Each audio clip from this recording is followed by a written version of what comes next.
Hey everyone, so I have probably one of the most ridiculous stories that you'll see all day, and it has nothing to do with coronavirus, so that's nice. So, Alaska School Board removes The Great Gatsby and other famous books from curriculum for controversial content.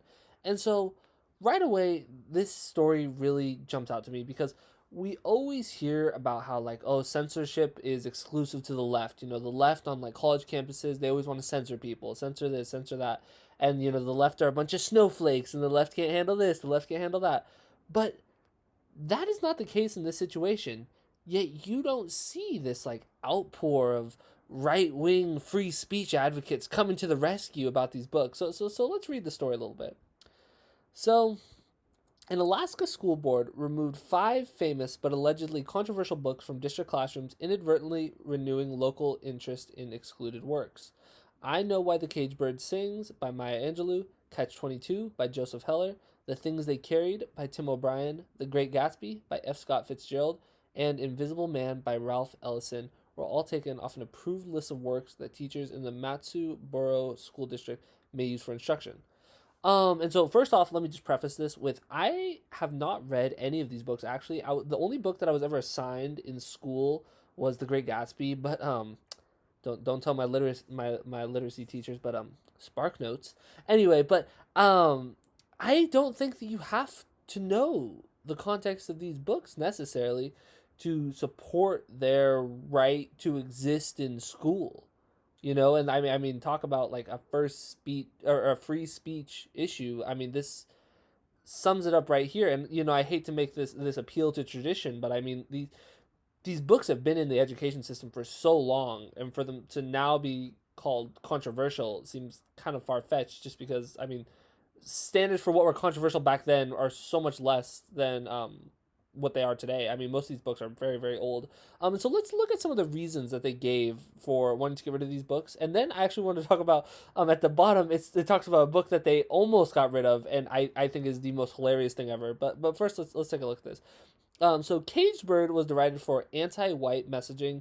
Gatsby and Things are loaded with sexual references. Invisible Man has bad language, and Catch 22 includes violence, according to the school district.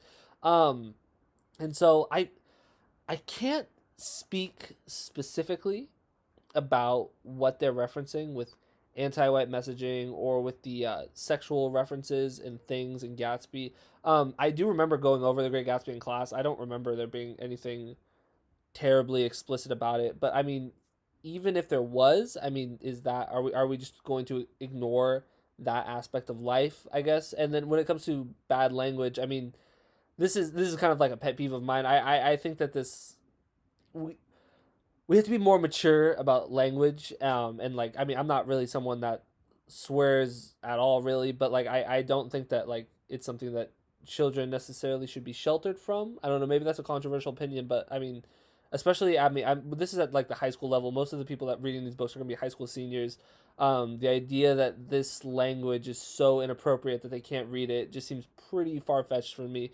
And then Catch 22, the idea that including violence is too much. I mean that I really think that these are ridiculous. I honestly think that the Caged Bird one is probably ridiculous as well, but I can't speak on whether or not it's anti-white. I don't even know what that would look like, honestly. I mean, does it just have white characters that just aren't great? Like, is that what anti-white is? I'm honestly not sure. But either way, I mean, it shouldn't matter. We should it, First Amendment. Where are all the free speech advocates? Is what I want to know. That is what I want to know. Where is Charlie Kirk? Where's Ben Shapiro? Where's all these libertarian, conservative, free speech, the education system? They're trying to censor everything.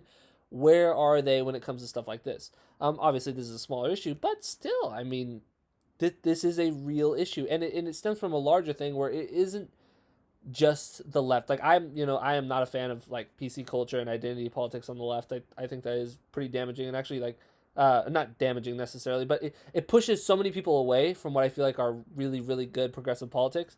Um, it's just not necessarily very effective. But then I just hate the fact that it's like it's been weaponized that like, oh, it's only the left that participates in like PC outrage, snowflake culture, whatever you want to call it. Because the right does it all the time. Like you can maybe say that the left does it more, but like the right does it all the time. How about when Chuck Schumer made some comments about the Supreme Court justice? I forgot what it was. He just said something like, "Oh, we're gonna get him" or something like that. Like it's something pretty mild. I mean, it was.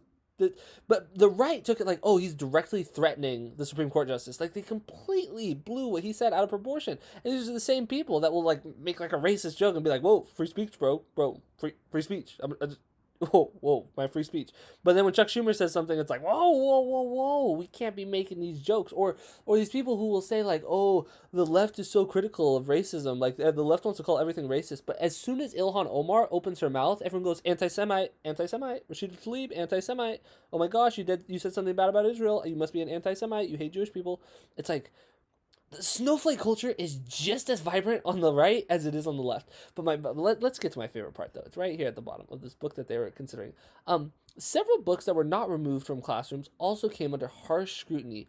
The Jungle and A Christmas Carol could be interpreted as advocating for socialism.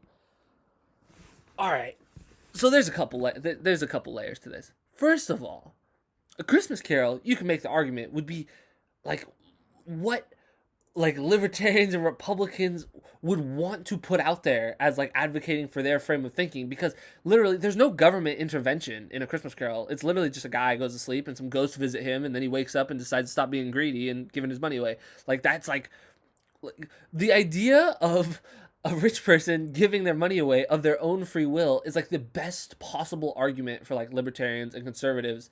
So like why would they be worried that it's like that you'd think that they'd want that messaging out there, that like billionaires actually could just have this spur of the moment like change of heart and like want to give away their money, but instead they are so terrified of the idea of people reading A Christmas Carol and thinking that like, oh my gosh, the rich people, they have a lot of money, maybe they should like, maybe that's not exactly fair for all the poor and hungry people. Like maybe, all this mass hoarding of wealth isn't exactly just. Just the idea that anybody could read A Christmas Carol and walk away from it and think that's bad messaging. I don't know if that's good for the youth, because it's literally just talking about how greed is bad. Literally, it's just a guy was greedy and he's just a greedy guy, and then he had a change of heart and then he became not greedy. Like, how is that a bad thing? I would pay so much money to be like a fly on the wall of the conversation of the person saying that we got to get rid of A Christmas Carol because it's going to turn these youngsters into socialists. I would have paid so much money to see that conversation. But anyway, this a little bit more of a lighthearted story, but I do think that the overall messaging does still stand. Where a lot of time the left gets criticized for being the party of free speech, or the party of censorship and anti free speech. But when stuff like this happens on the right, you're not gonna hear a sound about it. And so if you guys disagreed with anything I said in this video, please leave a comment down below. But if you enjoyed the video, make sure to like and subscribe, and have a great day.